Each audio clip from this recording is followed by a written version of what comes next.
मध्ये स्वागत आहे। निमगिरी हे जुन्नर तालुक्यातल्या दुर्गम आदिवासी भागातलं गाव आहे आणि या गावामध्ये भीषण अशी पाणी टंचाई आहे। पंचायत समितीच्या समोर या गावातील महिला सगळं आपला कामधान रोजगार बुडवून या ठिकाणी हांडे घेऊन हांडा मोर्चा यांनी या ठिकाणी काढलेला आहे। बघा या महिला सकाळपासून आल्यात, सगळं कामधंदा सोडून इकडे समोर बघितलं तर निमगिरी गावचे जे लोकनियुक्त रडे सरपंच आहेत ते देखील या ठिकाणी येताना आपण पाहतोय। रडे साहेब नमस्कार, या। तर काय सांगाल, काय वेळ आली तुमच्यावर? आमच्या गावाला पाणी नाही, त्याच्यामुळे आम्ही आलो तिथं। का पाणी नाही? पाणीच नाही आमच्या गावाला। काय सरपंच साहेब तुमच्या गावाला पाणी नाही आरोप होतोय? हे आमचं गाव आहे निमगिरी, खांडेशवाडी आणि रडेवाडी। हे टंचाईमुक्त गाव आहे। आता जवळजवळ महिना दीड महिना झाला पूर्णच ज्या बोरला पाणी होता तर पूर्णच बोरली पाणी नाही आणि आम्हाला 2 टँकर मंजूर आहेत, पण ॲक्च्युली एकच टँकर येऊ लागला आहे। त्यामुळं 2-3 दिवसांनी फेरी जाते एका वस्तीला, तिसऱ्या वेळी फेरी जाते। त्याच्यामुळं आज लोकांचं कसं झालं आहे, मध्ये जयंती आली, जयंतीला सलग दोन दिवस दिल्यामुळं खांडेशवाडीला पाण्याचा टँकरच गेलेला नाही। त्यामुळं आज लोकांचा उद्रेक झाला आहे की आम्हाला पाणी नाही। खरोखर आहे त्यांची अवस्था बिकट आहे, कारण कुठेच पाणी नाही। असं पाणी नाहीच आहे म्हणून ही लोक आलेत हे तर दिसतंय, परंतु यांच्यावर ही वेळ का आली नाही? जे काम तुम्ही करायला पाहिजे होतं हे लोकांना इथे यायला लागलं। सर, आम्ही इथं पंचायत समितीला वारंवार भेटी देतोय। इथं येऊन कोंडावळे मॅडमशी आहे, गुजर साहेब आहे, गुजर साहेबांची आहे, गवळी साहेब आहे, या सर्वांची चर्चा केली। ॲक्च्युली हा ठेका पुण्याचे ढवळे साहेब म्हणणे त्यांनी घेतलेले आणि त्यांच्यामार्फत त्यांनी बुटे पाटलांना दिले। बुटे पाटलांना दिल्यानंतर बुटे पाटला ते काय म्हणतात, जर ढवळे साहेबांना आम्हाला डिझेल दिला तरच आमचा वर टँकर येणार। मग एकदा टँकर फुल केल्यानंतर 2-3 दिवस चालतोय। टँकर भरून येतो कुठून? टँकर इथं आपल्या पाडळी नाही का, इथं बुटे पाटलांच्या तिथं भरला जातोय। तिथून भरून तर इतक्याला मी येणार? हो, जवळ आसपास कुठं विहीर नाही? नाही, विहीर नाही तिकडे, पाणी नाही, पाणीच नाही ना वरती। आणि कुठलंही पाणी नेऊन लोक परत नावं ठेवतात, त्यामुळं शुद्ध पाणी या ठिकाणी बोरचं पाणी ते आपल्याकडे पाठवतात। मग आता काय म्हणतात बिडो म्हणले पाठवतो, 2 टँकर आहे, दोन्ही टँकर तुम्हाला लावायचा प्रयत्न करतो म्हणले। मग आता ही वेळ का आली आहे लोकांना? नाही, आता उद्यापासून 3 टँकर होणार आहे। 2 आमचे शासनाचे आहेत आणि एक आपले आमदार साहेबांनी काहीतरी त्यांच्या याच्यातून आमदार फंडातून काहीतरी पाठवतो असं सांगितले। काय आहे लोकांचं, सरपंचांचं म्हणणं घेतलं आपण? काय माहिती आहे का साहेब, आमच्या गावाला निमगिरी आणि खांडेचवाडी असे 3 टँकर मंजूर आहेत। सरपंच साहेब म्हणतात 2च मंजूर आहेत, पण 3 मंजूर आहेत इथं पंचायत समितीला। तर आमचं असं म्हणणं होतं, काय म्हणतात सर, लोकसंख्येवर टँकर मंजूर होतात। एवढे 3 टँकरला लोकसंख्या नसल्यामुळं त्यांनी फक्त एक मंजूर करून ठेवलं आहे। ॲक्च्युली 2च टँकरची आपल्याला लोकसंख्या बसली, त्याप्रमाणे ते मला आतमध्ये बोलले 3 टँकर मंजूर आहेत निमगिरी गावाला। 3 टँकर मंजूर आहेत की किती आहेत? ते म्हणतात, आता कोंडावळे मॅडमने आम्हाला सांगितलं 2 टँकर ऑलरेडी तुम्हाला मंजूर आहे, कारण 2 प्रस्ताव आहेत, एक खांडेशवाडी राजवाडा। 2 जरी म्हटलं टँकर मंजूर आहेत आम्हाला 2 टँकर मंजूर असताना फक्त आत्तापर्यंत एप्रिल महिना अख्खा ते आत्ता मे चालू झाला आहे, तरी फक्त 4 ते 5 ट्रिपा फक्त खांडेचवाडीला पोहोचल्यात अख्ख्या महिन्यामध्ये। दप्तर आहे, एकंदरीत आतापर्यंत आपल्याला 28 खेपा गेलेल्या। 28 खेपा गेल्या म्हणतात किती? तुम्ही काय म्हणता? अहो 4 ते 5 ट्रिपा आल्या, तुम्ही या महिलांना विचारा। सर, हे बघा माझ्याकडं, हे बघा जो टँकर, ऐका, निमगिरीला जे टँकर येतोय त्याची संपूर्ण आम्ही काय करतो, दररोजची नोंद घेतली जाते। तर या ठिकाणी काय म्हटलेले, हे बघा 4 तारखेला टँकर आम्हाला सुरू, डायरेक्ट 10 तारखेला टँकर सुरू झालेले। 10 मार्चला, हां 10 एप्रिललाच 10/4ला सुरू झाला आहे। पहिला टाकला आहे निमगिरी गावठाण, 11/4ला टाकला आहे खांडेशवाडी राजवाडा, 15 तारखेला टाकला आहे निमगिरी गावठाण। आता इथला मधला जो गॅप आहे सर, तो डिझेल संपल्यामुळं गॅप आहे। परत 16 तारखेला खांडेशवाडी टाकलेले, 17 तारखेला खांडेशवाडी राजवाडा टाकलेले, 18 तारखेला रडेवाडी इंदिरानगर टाकलेले, 19 तारखेला खांडेशवाडी टाकलेले, 20 तारखेला निमगिरी गावठाण टाकले, 21/4ला खांडेशवाडी राजवाडा टाकलेले, 22/4-26ला रडेवाडी इंदिरानगर टाकलेले, त्याच्यानंतर 23ला खांडेशवाडी राजवाडा झाले किती आतापर्यंत? आतापर्यंत सर 1 2 2 4 5 6 7 8 9 10 11 12 13 14 15 16 17 18 19 20 21 22 23 24 25 झालेली 25 झाली. 25 दिवस टँकर आले.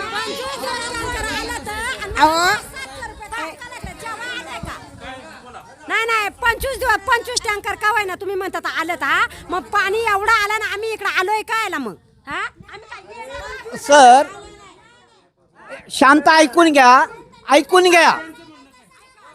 तो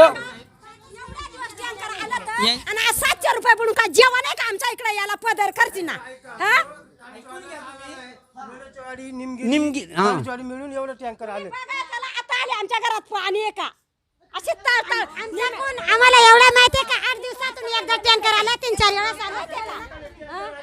मग एवढा टँकर आला का ना तुम्ही म्हणता मग आम्ही इकडे काल आलोय पदर खर्च ना जेवायला तरी आम्हाला 30 टाके खालच्या आळीला दिली होती तुम्ही पाणी सुद्धा नव्हता आणि गावची यात्रा पाठवलं एकच टँकर पाठवलं तुम्ही सांगू नका मग आम्ही स्वतः पाण्याला पाठीपासून तिथं रखडलो होतो तुम्ही काय सांगा गेले खांडीमध्ये ते हांड मग तिथं चला तुम्ही मला सांगा मी तुम्हाला हांड दाखविते का नाही खांडीत हांड टाकून मी आज जुन्नरला आले हा बरं मला काय म्हणायचं आता तुम्हाला सांगितलं काय 25 टँकर आले नाही मग? आपण एवढं आलं तर बघ ना गावामध्ये आहेच ना तेवढं रण्याच्या वाडी निमगिरी खांडीची वाडी लिखाण आहे तिथं 25 टँकर त्याच्यावर 5 टँकर तरी आलेत का आम्हाला त्याच्यावर सही तरी आहे का सही घ्यायची तुम्ही टँकर आल्यानंतर आमच्या महिलांची स्वतः सही घ्यायची तुम्ही खोटं काय बोलत आहे सरपंच साहेब तो सांग बाबा एवढं का तुमचं काय नाव आहे? शंकर ज्ञानेश्वर साहेब तुम्ही कोण आहेत? सरपंच काय म्हणणं आहे तुमचं बोला ना. काय नाही आता जेवढे टँकर आलेत ना तेवढं लिखाण आणि ग्रामपंचायतचा एक शिपाई टँकर संघ जातोय आले आम्ही इथं लिखाण करून ठेवतोय 25 टँकर आले. 25 म्हणजे रडेवाडी निमगिरी पण गावात 25 टँकर गावात 25 आलेली आपल्याकडे लिखाण आहे. महिला का खोटं बोलते? काय झालंय खांडीची वाडीला त्यांच्याकडं 4 दिवसांनी टँकर गेलेले मध्ये गॅप पडलेले आहेत ना पण आता तुम्ही फक्त तर दररोज टँकर आले ना. दररोज त्यांच्याकडे टँकर जात नाही हो 2-3 दिवसांनी अहो, जातो दररोज येतोय ना 20 तारखेला आला 22 ला आला 23 ला आला 24 ला आला. नाही तसं हे बघा पण एक निमगिरी गावठाणला 10ला टाकला 10 नंतर 11ला यांना दिला खंडीची वाडीला. खांडेवाडीला दिला परत निमगिरीला दिला. परत निमगिरी गावठाण मग दिवसाड येते ना. 3 दिवसांना जाते 3 दिवस आता इथं तारीख काय लिहिली हे बघा हे दाखवा 10 तारखेला निमगिरीला टँकर एक आला बरोबर 11 तारखेला खंडीची वाडीला दिला राजवाडा 15 तारखेला निमगिरी सांगितलं तुम्ही म्हणले एखाद्याचं डिझेल संपलं हा बरोबर आहे. 16 तारखेला खंडीची वाडी 17 तारखेला खांडेची वाडी राजवाडा राजवाडा 18 तारखेला रडेवाडी आणि परत हे खांडेची वाडी. खांडेची मग काय वाडी. होते की मग ते महिला का बोलतात? आता त्यांनी काही तिथं टाक्या शासनाच्या टाक्यात आम्ही त्या टाक्यांमध्ये टँकर खाली करतोय आता काय करणार तरी बरं, काय म्हणणं आहे आता त्यांचं म्हणणं आहे की पूर्णपणे एक दिवस आडा आम्ही टँकर पुरवठा करतो. सरपंच साहेब हे सगळं खोटं बोलतात आम्हाला 8 दिवसातून किंवा 10-12 दिवसातून कधीतरी टँकर आलाय कितीतरी महिन्यातून फक्त 4 वेळा आमच्या गावाला टँकर आलाय सरपंच साहेब हे सगळं खोटं सांगतात फक्त 4 वेळा आलाय म्हणतात सरपंच ते. सरपंच साहेब सगळं खोटं सांगतात आमच्याकडं लिखाण आहे ग्रामपंचायतीचा त्याच्यावर कुणाची सही आहे? दाखवा ना. दप्तर आहे कशावर काय करतोय नोंद फक्त घेतोय आम्ही हे का वहीमध्ये लिहिले दप्तर नाहीये समजून घ्या. हा बरोबर आहे पण आम्ही ग्रामपंचायतीचं रजिस्टर कुणाच्या सह्या आहेत याच्यात? दाखवा ना. सह्या घेतलेल्या हो ऐका ना याच्यात सह्या नाही आहेत बघा कुठं सही आहे दाखव नाही ते कच्चं दप्तर आहे ना हे असं पक्क झालं. कुठे मग फक्त ग्रामपंचायत घातलेलंच नाही ना अजून हेच घातलेलं का आहे. घातलं नाही ग्रामपंचायतीला? रोजचं आता शिपाई जातोय शिपायाने सह्या घ्यायला पाहिजेत ना ह्या. मग आता काय करणार आता आम्ही ते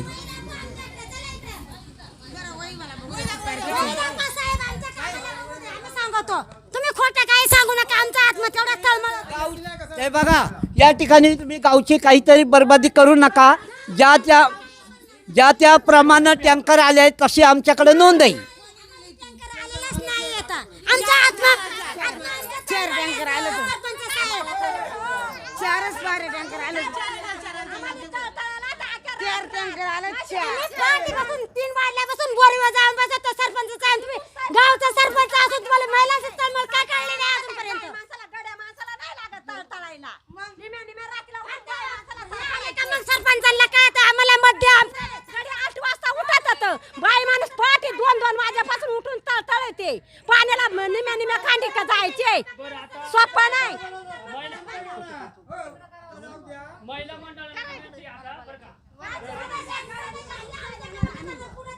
अहो महिला एवढ्या तळतळतात त्याला कारण असं आहे की आमच्या महिला मजुरीनं जातात. परिस्थिती असे आमच्याकडं कमाई दुसरी काही नाही. त्यांना सकाळी 6ला गाडीत बसावं लागतं तर संध्याकाळी 8ला घरी येतात. टँकर जर 8 दिवसानं 6 दिवसानं आला तर त्या महिलांनी मधल्या दिवसात करायचं काय ना. आणि मजुराला गेल्याशिवाय तर पर्याय नाही. आणि एक खाजगी अशी बोर आहे तर ते त्यांचे स्वतःचे नुकसान करून एवढ्या वस्तीला पाणी पुरवतात. ते पण पाणी 15-20 मिनटं किंवा अर्धा तास जात आहे. तिथून 4-5 हांडे भरायचं. असं जर पूर्ण दिवसभर जर पाण्यात घालवलं तर कमवायचं काय खायचं काय असं होतंय ना हो आमच्याकडं. त्यासाठी वेळेनुसार आम्ही आता सरपंच सर आतमध्ये काय बोलले का 3 टँकर येतात तर 3 पैकी कोणालाच माहीत नव्हते 3 येतात. 3पैकी तर 2 सांगितलं ही माहिती आणि 1च येतो. काय सरपंच साहेब इथं खूपच तुमचा कारभार तुम्ही आदर्श सरपंच नाही आहे. पुरस्कार आदर्श भेटले ना. ऐका ना साहेब, सांगतोय काय झालं आहे, आपल्याला पाणी वरती कुठंच नाही, पाणी न्यावं लागते बुट्टे पाटलांच्या इथून. आणि सगळे अहो सर आपल्याला टँकर किती मंजूर आहे? दोन ट्रिप कोण काय येत नाही. आता ते प्रॉब्लेम बुट्टे पाटलांचे. अहो, तुम्ही त्या बीडीओंना का वाद घालत नाही? बेडवंशी देखील चर्चा झाली साहेब, सगळं चर्चा झाले. काय म्हणतात? पाठवतो आम्ही, भेटल्यानंतर पाठवतो आम्ही. ज्या ज्या वेळेला भेटलो साहेबांना त्या वेळेला त्यांनी सांगतो पाठवतो. आता काय तुम्ही काय लेखी मागणी केली का? एखादं पत्र दिलंय का? लेखी वगैरे आम्ही लेखी पत्र दिलेली आहेत. कुणाला दिलं? बेडो साहेबांना पण दिलेले ना पाणी टंचाई काय संदर्भात, दिलं पत्र सांगा. की या ठिकाणी जो 1 टँकर येतो, 1 टँकर 2 टँकरची आम्हाला गरज आहे. किती दिवस झाले पत्र देऊन? पत्र देऊन यायला आता बरेच झाले असते, 10-15 दिवस झाले असते. मग त्याचं काय पाठ एक दिले, परतही दुसराही दिले. आता आहेत का बीडीओ तिथं? आता नाही, आज मीटिंग चालू आहे ना त्यांची. मीटिंग चालू आहे. मग आता काय करायचं? आता काही नाही, आता समजवता सगळा घातलेले. उद्यापासून साहेबांनी पण सांगितले उपसभापतींनी की उद्यापासून कुठल्याही परिस्थितीत 2 टँकर येतील. त्यामुळं हा प्रश्न जवळजवळ मिटावलेलाच आहे ना. बरं आता ते म्हणतात उद्यापासून 2 टँकर येणार आहेत.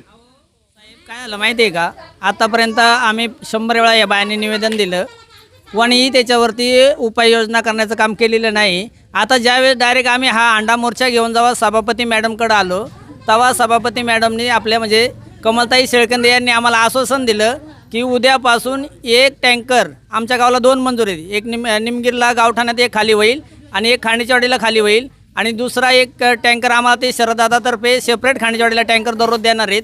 असे 2 टँकर त्यांनी कमलताईंनी आम्हाला आश्वासन दिले की 2 टँकर तुम्हाला उद्यापासून चालू होतील. हे फक्त आश्वासन दिले. आता उद्यापासून आम्ही पाहू नक्की येतात का नाही येते. या ठिकाणी आपण पाहिलो का ही सर्व काबाड काय आम्हाला असं म्हणणं आहे आमचं का आम्हाला विहीरच पाहिजे म्हणून, नाही का, पाण्यासाठी. का तुमची जलजीवनची कुठे विहीर? विहीरच नाहीये. जलजीवनची योजना गावात आहे का नाही तुमची? नाही आम्हाला जलजीवनची योजनाच नाही. कुठे आहे तुमची योजना? जलजीवनच्या टाक्या अपूर्ण आहेत म्हणून अजून टाक्या पूर्ण झालेल्या नाही. फक्त रडेचीवाडी 1 टाकी पूर्ण झाली, खांडेचवाडीला टाकी आहे. विहीर कुठे विहीर? वीर आपल्या केवाडीमध्ये मग ती पाईपलाईन झाली का? पाईपलाईन झालेली. मग पाणी काय येत नाही? पाणी म्हणजे आता अशी सौर ऊर्जा बसवलेली आहे, त्याच्या प्लेटी राहिलेले आहेत आणि काही ठिकाणी पाईपलाईनचे पाईप आहेत ते जोडायचे राहिलेत. नंतर हे पाणी आजही आमचं निमगिरीत जाऊ शकते. पुढं खांडेशवाडी ते निमगिरी इथं पाईपलाईन अजून पाईप अपूर्ण आहे तिथे. विहिरीला पाणी किती? विहिरीला भरपूर पाणी आहे. मग किती खर्च आहे असा? हा पाईप जोडायचे आहेत ना. तर आता पाईप फक्त जोडलं, सौर ऊर्जेचं काम अपूर्ण राहिले, किरकोळ काम लागलं. किरकोळ आहे. आता मला अडचण काय मग ते पूर्ण करायला? काम चालू आहे पण सर असं झाले, ठेकेदार आम्हाला तोत्रे साहेब म्हणून ठेकेदार आहेत, त्यांनी आता काही पदर खर्च करून सौर ऊर्जेचं काम केले. शासनाचा निधी 2 वर्ष झाला, जलजीवनची जी स्कीम आहे 2 वर्ष झाला 1ही रुपया ठेकेदारांना मिळाला नाही. आता ठेकेदारांनी असं आंदोलन केलेले की आम्हाला निधी मिळाल्याशिवाय आम्ही कुठलंही काम सुरू करणार नाही. ठीक आहे, आता ह्या निमगिरी ग्रामस्थांच्या आपण या भावना समजून घेतल्या आणि बीडीओ साहेब आता मीटिंगमध्ये आहे. मीटिंग संपल्याच्यानंतर आपण त्यांचं देखील म्हणणं जाणून घेणार आहे की ॲक्च्युली किती या गावासाठी टँकर मंजूर आहेत, प्रत्यक्षात किती टँकर आहे, त्याचा लेखाजोखा काय आहे आणि ह्या लोकांना या ठिकाणी कामधंदा सोडून या ठिकाणी हांडे घेऊन यायची वेळ का आलेली आहे हे देखील विचारणा करणार आहेत. आणि सरपंच साहेब जे आदर्श सरपंच आहे त्यांनी आपल्याला काय उत्तरं दिलेली आहे ती देखील तुम्ही जाणून घेतलेली आहे. तर तुम्हाला कसं वाटते बोला, त्यामध्ये कमेंट करून म्हणा. परंतु अतिशय गैरकारभार या जुन्नर तालुक्याच्या आदिवासी भागामध्ये आहे. या पाणी टंचाई इतकी भीषण पद्धतीची आहे, कुणी लोकप्रतिनिधी कुणी लोक या ठिकाणी लक्ष घालत नाही. आणि हा सगळा त्रास आहे हा सर्वसामान्य या महिलांना भोगावं लागतोय. फक्त जेंट्स माणसं आहे ते कामाशी काम आहे, सगळं हांडे व्हायचं काम हे सगळं करायचं या महिला मंडळ करावं लागतं. आणि त्याचं उपेक्षित आहे. त्यांनी काम बघायचं, मुलं बघायची का पाणी बघायचं असा प्रश्न त्यांच्या पुढं भेडसावत आहे. आणि पाणी योजना पूर्ण आहे जवळपास, फक्त ते सौर ऊर्जेचं कार्यान्वित करायचं, काही ठिकाणचं लिकेज काढायचं ते सुद्धा होत नाही. आंधळ दळतंय आणि कुत्रपीठ खातंय अशी तऱ्हा या ठिकाणी आहे. बिडो साहेब काय म्हणतात ते देखील आपण पाहूया. जुन्नर टाइम्स जुन्नर.